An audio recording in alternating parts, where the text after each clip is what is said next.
In the spring of 1853, on the outskirts of Natchez, Mississippi, a new curiosity arrived at the Fairmont plantation. Her name, or what little remained of it, was Minnie. She was old, small, toothless, and half-blind, a woman who looked too frail to lift a broom, let alone labor in the cotton fields. Master Henry Fairmont, a man who delighted in the performance of cruelty, bought her not for work but for laughter. He had paid $10 for her, declaring her the perfect little entertainment for his dinner guests, a living jest to break up the monotony of their wine-soaked evenings. But Minnie did not behave as the others expected. She laughed at the wrong times, hummed to herself in an old dialect that made even the hardened field hands uneasy, and once in front of everyone called her new owner by a name no one on the plantation had ever heard. Hen. The table went silent. The name hung in the air like a ghost. Henry Fairmont had not been called that since he was a child, and only one person, one long dead figure buried deep in his past, had ever called him that. From that night on, the laughter on the Fairmont plantation died. The auction yard smelled of sweat, dust, and molasses, the kind of smell that clung to your throat long after you left. It was a Saturday morning, and the traders were already shouting over the cries of children and the crack of whips. Slaves stood on raised platforms, their bodies prodded, their teeth inspected like livestock. Henry Fairmont stood near the front, gloved hands clasped behind his back, a silk hat tilted just enough to hide the boredom in his eyes. He had come not to buy workers, his fields were already full, but to amuse his dinner companions, the kind of men who enjoyed cruelty as easily as they enjoyed cigars. "Got something special here, gentlemen," the auctioneer hollered, his voice carrying over the crowd. "A real old one, but spry. Can still talk, can still sing, and don't complain none. Look at her smile." Two handlers dragged her forward. Minnie shuffled into the light, stooped and thin, her gray hair sticking out from beneath a ragged kerchief. Her gums shone where teeth had once been, but her eyes, pale and strange, held something alive in them. Something unbroken. The crowd laughed. "She ain't worth feedin'," one man shouted. "Give her a broom and call her a ghost," another jeered. But Minnie only smiled, a wide, strange smile that made her wrinkles fold like paper. "Good mornin', chillin'," she said in a voice as soft as worn cloth. Henry's lip curled. "How old is she?" "Can't say, sir. Near 70, maybe 80, said the auctioneer. "They say she's from Carolina way. Got a mouth on her, though keeps talking nonsense about things that happened long before any of us was born. I'll let her go cheap." Henry raised an eyebrow. "How cheap?" $10. A snort rippled through the crowd. $10 for a ghost!" Someone laughed. Henry turned the silver coin between his fingers, amused. $10 was nothing a trifle to buy a moment's laughter. "I'll take her," he said, flipping the coin toward the block. The gavel fell with a crack, and just like that, Minnie became the property of Fairmont Plantation. The wagon ride back was silent, save for the creak of the wheels and the groan of wood. Minnie sat across from Henry, her hands folded neatly in her lap, her eyes half closed as if she were praying. Henry leaned back, studying her. "You know where you're going, old woman?" "Yes, sir," she said softly. "I've been there before." He frowned. "You've never been to my plantation." Minnie smiled that same unnerving, empty smile. "Maybe not yours, Hen." The name dropped between them like a stone. Henry sat forward sharply. "What did you call me?" She tilted her head. "Just a name I remember, that's all. Don't you like it?" His hand twitched toward his cane, but something in her tone stopped him. He told himself it was coincidence, some senile old slaves babbling. But deep in his stomach, a long-buried unease began to stir. When they arrived, the field hands paused their work to watch. The mistress, Eleanor Fairmont, came out onto the veranda, her expression one of mild disgust. "What in heaven's name is that?" she asked, pressing a lace kerchief to her nose. "Our new entertainment," Henry said dryly. "She'll keep the guests laughing." Eleanor's eyes flicked over Minnie, unimpressed. "She looks like death itself. Then perhaps she'll remind them how lively they are," Henry said, stepping inside. That evening, the dining hall glowed with oil lamps and laughter. Guests reclined in velvet chairs, glasses of port in hand. Henry stood at the head of the table, a showman in his own house. He clapped his hands. "Bring her in." The door opened. Minnie shuffled forward, bare feet whispering against the wood. The guests laughed at once at her size, her stoop, the way her head barely reached the table's edge. Henry grinned. "Well, Minnie, can you sing for us? Can you dance?" Minnie looked around the room, eyes sweeping over the gold and glass and smoke, and smiled faintly. "I can tell a story, master." The guests cheered. Henry gestured for her to begin. She closed her eyes and started to hum a slow, rhythmic tune that made the air itself seem to thicken. Then, in a voice that trembled but never broke, she began to speak. It was a boy, once, who liked to steal apples from his mama's kitchen. She used to call him Hen Hen when she caught him, 'cause he'd puff up like a little rooster, trying to hide what he'd done. Henry froze. The laughter faded. "How do you know that name?" he demanded, his voice sharp. Minnie looked up at him, her cloudy eyes unblinking. "Because, child," she said softly, "I was there when your mama stopped calling you that." The room went still. Henry's cane slipped from his hand. Outside, thunder rolled across the hills, distant, patient, like something that had been waiting a very long time. The morning after Minnie's unsettling story, Fairmont Plantation woke in uneasy silence. The laughter that usually followed Henry's dinners had soured into muttered questions. Some of his guests had left before sunrise, claiming early business in Natchez. Others whispered about the way the old woman's song had made the lamps flicker and the air grow cold. Henry refused to speak of it. At breakfast, he dismissed his wife's probing questions with a flick of his hand and an empty smile. "Old women say foolish things," he muttered. "She'll keep to the kitchens from now on." But by the end of the week, Minnie had become the talk of the entire house. The servants said she walked the halls at night, humming that same nursery tune. They said she never slept, that she could be found sitting near the fireplace before dawn, staring into the ashes as though waiting for something to rise from them. And worst of all, she had begun calling him Hen Hen again. Never when others were around, always when they were alone. "Good mornin', Hen Hen," she'd say softly as she poured his coffee. Or, when she passed him in the hall, "Mind your step now, boy. Mama don't like scuffed boots." Each time, Henry's stomach twisted. He told himself it was mockery, a way to amuse herself before death. But she said the words with such familiarity, such fondness, that the walls of his composure began to crack. One afternoon, after returning from the stables, Henry found her in the nursery, a room that had been locked for over a decade. Dust covered the toys, the wooden cradle, the faded wallpaper painted with sheep. No one had entered since their only child had died there, 10 years before.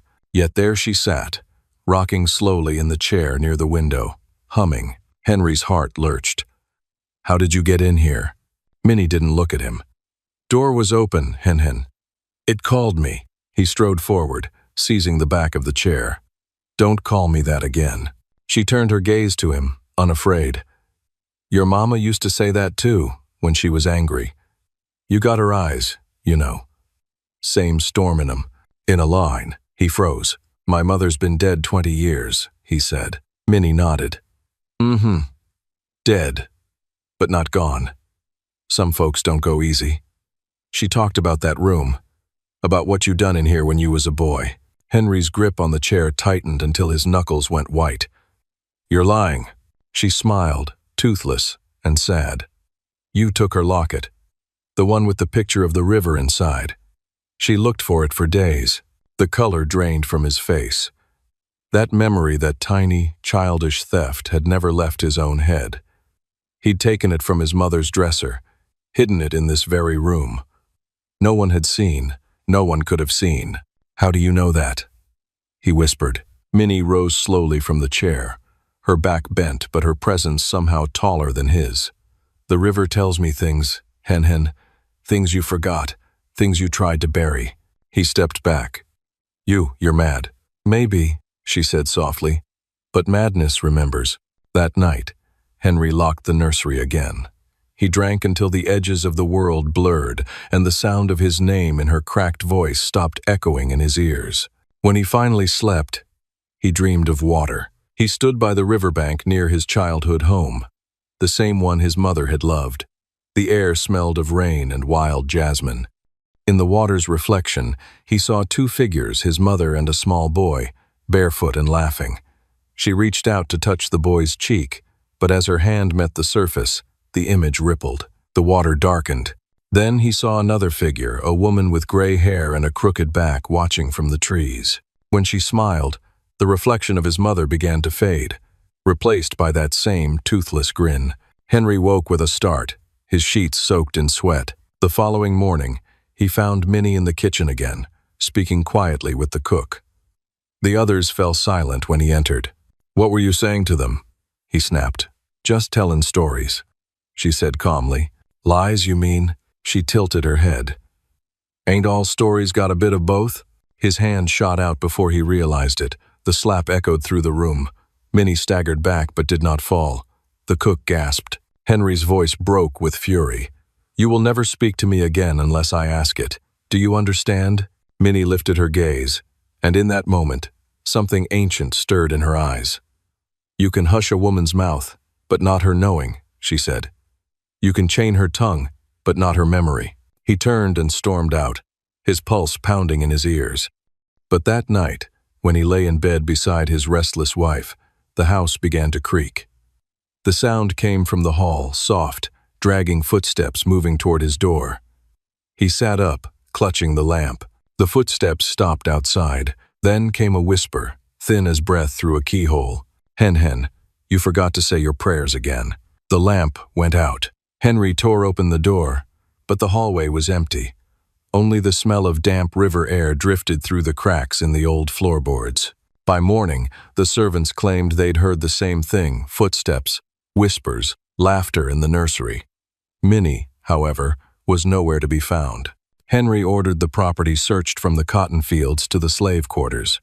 They found her at last, sitting beneath the magnolia tree near the edge of the swamp, her hands folded, her eyes closed, humming that same old tune. When Henry demanded to know what she was doing, she looked up slowly and said, "Waitin' for you to remember, child. Waitin' for you to tell me where you buried her." He felt the world tilt beneath him. Buried who? But Minnie only smiled, and the wind stirred her gray hair like mist. "You know who," she said. "The one who used to call you my sweet hen." The blood drained from his face.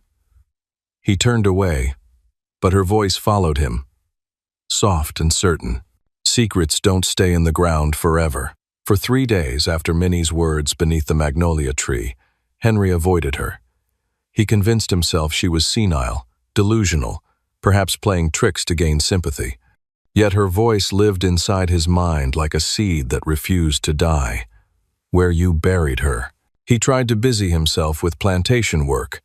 The cotton shipments were late, the overseer drunk again, and the accounts unbalanced. But every time he dipped his pen into ink, he saw his reflection in the black surface of the bottle, his mother's eyes staring back at him. By the 4th night, sleep abandoned him entirely.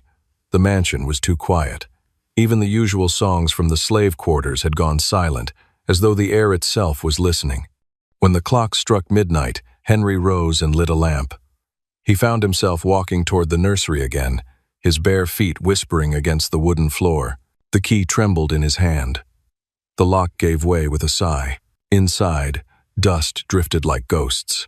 The cradle still stood by the window, its fabric eaten by moths. The rocking chair moved slightly, though no breeze stirred. Henry stepped inside. The boards groaned beneath him, remembering his weight from years ago. Something compelled him toward the far wall, where the paint had peeled away in a faint circle. He knelt, setting down the lamp. With trembling hands, he pried at the loose boards. The smell of soil rose up wet, old, familiar. His heart pounded. He reached inside and felt something cold, metallic. When he pulled it out, his breath caught in his throat. The locket, tarnished now, its hinge stiff with age, but unmistakably his mother's, the one he'd stolen as a boy. He opened it carefully, expecting to see the miniature painting of the river, but instead, there was something new inside: a lock of gray hair tied with a thin red thread, and a small scrap of paper, folded tight. His hands shook as he opened it. The words were written in his mother's delicate script. "For my Henry, the river takes what it is owed." He staggered back, the lamp flickering wildly. The words blurred before his eyes. The river, always the river. The same place where his mother had vanished one stormy night when he was 12. They'd called it an accident, though he'd never told anyone about the fight that came before, how he'd shouted, how she'd fallen, how the current had taken her before he could reach her hand. He pressed a hand to his mouth, choking on the taste of old guilt. Then he heard it, a soft humming. Coming from behind him, he turned. Minnie stood in the doorway, her silhouette haloed by the dim light of the hall. Her back was bent, but her presence filled the room like a storm. "You found it," she said. Henry's voice was a rasp. How did you know?" She walked closer, each step deliberate. "Because she told me. Your mama comes to me by the river. She tells me what you forgot, what you hid. That locket's been calling your name for years." "Stop," he whispered. "You're lying. You can't." "Can't what?" she interrupted softly. "Hear the dead? You think they stay quiet? 'Cause you locked a door?" He shook his head violently. "You're insane. You're trying to ruin me." Her expression softened with something almost like pity. "You already did that yourself, child. I just came to remind you." The air in the room grew colder. The lamp flickered and went out. Darkness swallowed everything except her eyes, faintly glinting like wet stones. "Minnie," he whispered, "what do you want from me?" "I want you to remember." And then she began to hum again, the same lullaby his mother used to sing before bed. The melody wrapped around him like a chain, dragging him backward through years he'd buried. He saw flashes, his mother's face in candlelight, her hand reaching for the locket, his childish anger, the riverbank, the storm, the scream swallowed by thunder. He fell to his knees, clutching his head. "I didn't mean to, I didn't." Minnie's hand touched his shoulder, gentle as rain. "She forgave you long ago, but forgiveness ain't the same as forgetting." He looked up, tears streaking his face. "Why you? Why did she tell you?" "'Cause I was there too," Minnie said quietly. "I worked your mama's house when you was little. She used to bring you down to the river to watch me wash linens. You'd throw pebbles and chase frogs while she told me stories about how you was going to be a good man one day." Henry stared at her, realization dawning. You knew her?" "Knew her like a sister," Minnie said. "And when she passed, I promised her I'd see you remember what kind of boy she raised. But the Lord took his time letting me find you again." The wind outside howled, rattling the windows. The rocking chair began to sway on its own. Henry rose unsteadily, the locket clutched to his chest. "Then tell her I'm sorry. Tell her I never stopped hearing her voice." Minnie smiled sadly. "You don't need me for that. She's right here, waiting by the river." He turned toward the window, where the moonlight touched the tree line beyond the fields. The river shimmered in the distance like a silver scar. When he looked back, Minnie was gone. Only the chair rocked, slow and steady. At dawn, the servants found Henry wandering down the path toward the riverbank, barefoot, still holding the locket. He didn't speak, didn't seem to see them. He knelt in the mud and stared at the water, whispering something they couldn't hear. Minnie stood behind him, silent, her eyes calm. When the overseer approached her in fear, she said only one thing: "The past don't die. It just waits for someone brave enough to face it."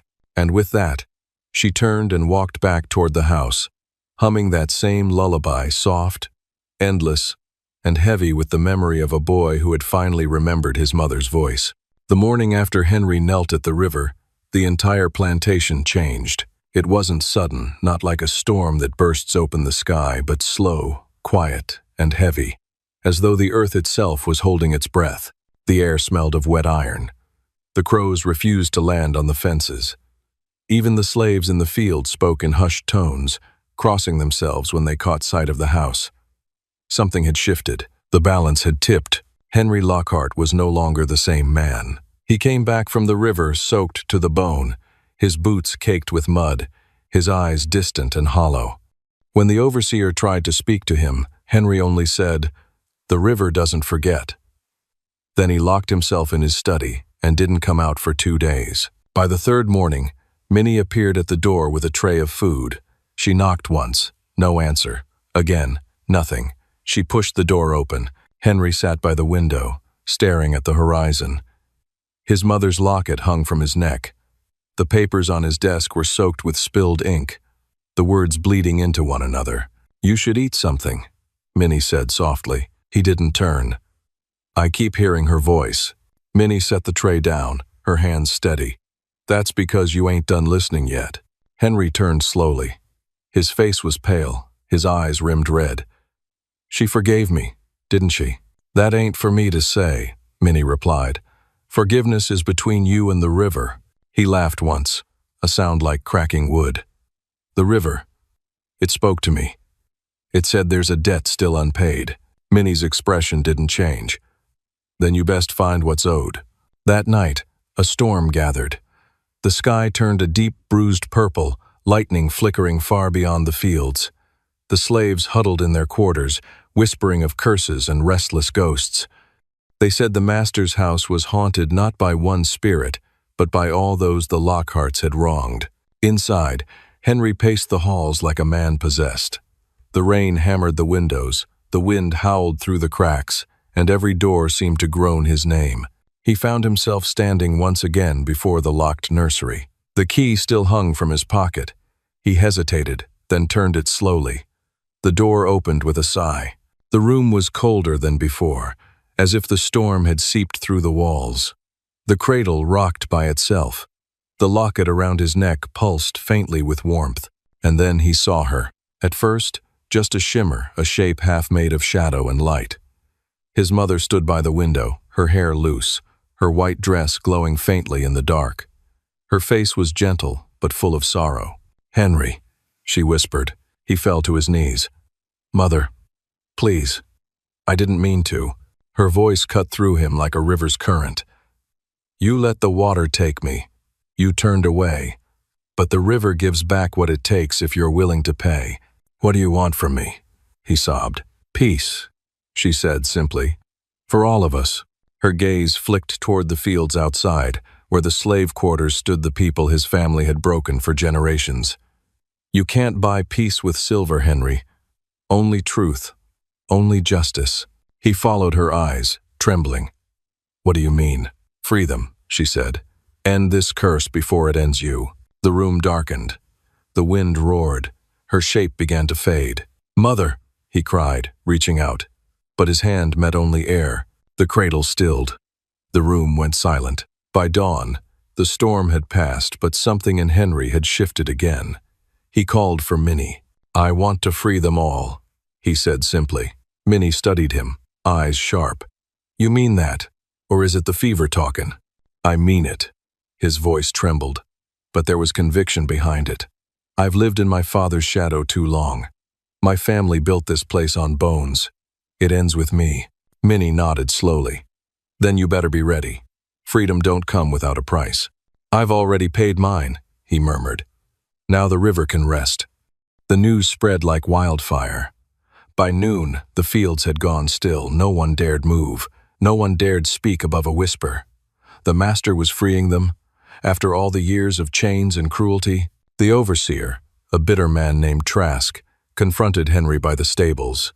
"You've lost your mind. You set them free, and this place dies." Henry turned to him, calm as glass. "Then let it die." Trask raised his whip, but before he could strike, Minnie appeared behind him, her gaze cold and unblinking. "Put that down," she said. For a moment, Trask hesitated, then something unseen passed through him, like a breath of ice. His face twisted in fear. The whip fell from his hand. He stumbled back, clutching his chest, gasping like a man drowning in invisible water. Then he collapsed into the mud. Henry stared. "What did you?" Minnie only whispered. "The river takes what it's owed." That evening, as the sun bled red across the horizon, Henry stood before the gathered slaves. His voice shook, but he spoke from the depths of his soul. "My father built this place with cruelty. I upheld it with silence. No more. You're free, every one of you. Take what you can and go where the river leads." No one moved at first. They stared at him, uncertain, afraid it was a trick. Then Minnie stepped forward, laying a hand on his arm. "It's true," she said. "The chains are done." The crowd erupted, some wept, some sang, some fell to their knees in prayer. The sound rose like thunder, washing over the plantation. Henry looked out at them, at the faces that had known nothing but suffering, and for the first time, he felt his mother's presence not as guilt, but as peace. That night, Henry sat by the river, the locket still around his neck. Minnie joined him quietly. "She's gone now," Minnie said. "You set her spirit free." He nodded. "And the others? They'll find their way." The water shimmered under the moonlight, calm and endless. Henry closed his eyes. "Then the river's debt is paid." Minnie smiled faintly. "Maybe. But remember, the river never forgets. It just forgives."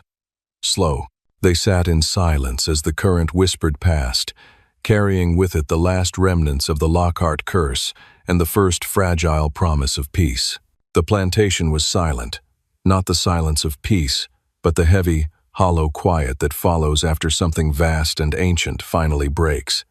The fields lay untended, the cotton rotting where it grew. The quarters were empty, doors swinging open to the wind. Henry Lockhart stood on the balcony of his house, looking out across the ghost of his inheritance. For the first time since he could remember, there was no sound of orders being shouted, no overseer's whip cracking, no voices crying in the distance.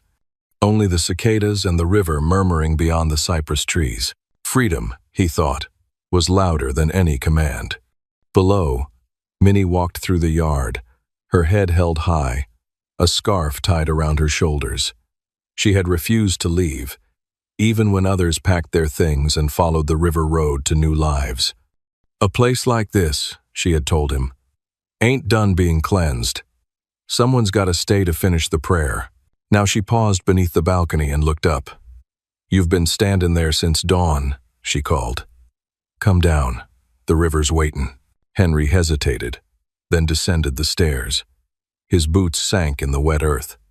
The storm had washed away the blood from the night before, but not the memories. Minnie led him down toward the swamp's edge. The trees were thick with moss, the water dark and still. Fireflies floated like wandering souls. She stopped near a cluster of stones half sunk in mud. "What is this?" Henry asked. "The old graves," she said. "From before your father built that big house. They buried folks here, the ones who died making this land fit for a Lockhart to sit his boots on." He knelt, brushing aside moss and vines. Names, barely carved into rough stone, appeared beneath his hands. Samuel, Clara, child, unnamed. Minnie's voice was low but steady. "Your family thought if they buried them deep enough, their sins would stay buried too. But the earth don't keep secrets. It remembers." Henry looked at her, the truth dawning. "This is what she meant, isn't it? My mother. The debt, unpaid." Minnie nodded. "You freed the livin', Henry, but the dead are still waitin'." A cold wind moved through the trees. The river gurgled softly, like it was listening. "What do I have to do?" he asked. "Say their names," she said. "All of them you can. Let the river take what your bloodline owes." He swallowed hard. His throat ached, his voice breaking as he spoke each name aloud, names he had read in old ledgers, whispered in fear, names that had never been spoken with respect. One by one, he called them: Samuel, Clara, Ruth, Isaiah, Miriam, Josiah, Sarah. The list seemed endless, but he kept going. Minnie joined in, her voice strong, carrying through the swamp like a hymn. When the last name faded into the night, the river stirred. Ripples spread outward, glowing faintly under the moonlight. Henry could swear he heard faint laughter, not cruel, not mocking, but light. Free, like children at play. The air grew warmer. The weight on his chest eased. "They're gone," Minnie said softly. "You set them loose." Henry sank to his knees, tears cutting clean tracks down his face. "Then it's over." "Almost," she murmured. She stepped closer, placing a hand on his shoulder. "You've carried a curse, same as your mother. But you got one thing she didn't choice. You can stay here. Let this land die with your name, or you can walk away and let it grow wild again." He looked up at her. And you? I'll stay a while, Minnie said. Till the ground remembers how to breathe. Henry nodded slowly. He understood. Then the house is yours. Burn it if you must. I'll not claim it again. Minnie smiled, small and sad. You finally sound like a man who's listening. By dawn, smoke rose from the Lockhart house. It started in the hearth, caught the drapes, climbed the walls like a living thing hungry for history. The flames swallowed portraits, papers, and every trace of cruelty that had lived inside those rooms. Henry watched from the riverbank as the roof caved in, sparks flying into the morning sky. He didn't move.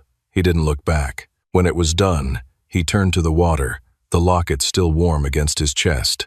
Thank you, he whispered to his mother, to the river, to whatever force had granted him this chance. Then he walked away. Weeks passed.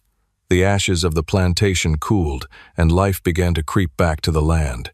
Grass grew where blood once stained. Birds nested in the rafters of what remained of the stables. Minnie stayed, tending the graves, planting wildflowers over them. She built a small cabin near the water and left the rest to time. Travelers passing through sometimes said they saw a woman by the river at dusk, humming to herself, the sound soft as wind through reeds. They said she spoke to the water, and sometimes it whispered back. One evening, as the sun fell red and gold over the swamp, Minnie stood at the river's edge.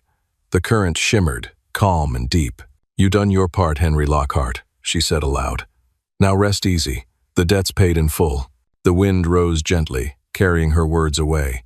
Somewhere in the rippling dark, she thought she saw a reflection, a man standing tall, whole again, smiling faintly before fading back into the light. Minnie closed her eyes. The river never forgets, she murmured, but sometimes it forgives. And as night settled over the water, the swamp fell silent, not with fear this time, but with peace.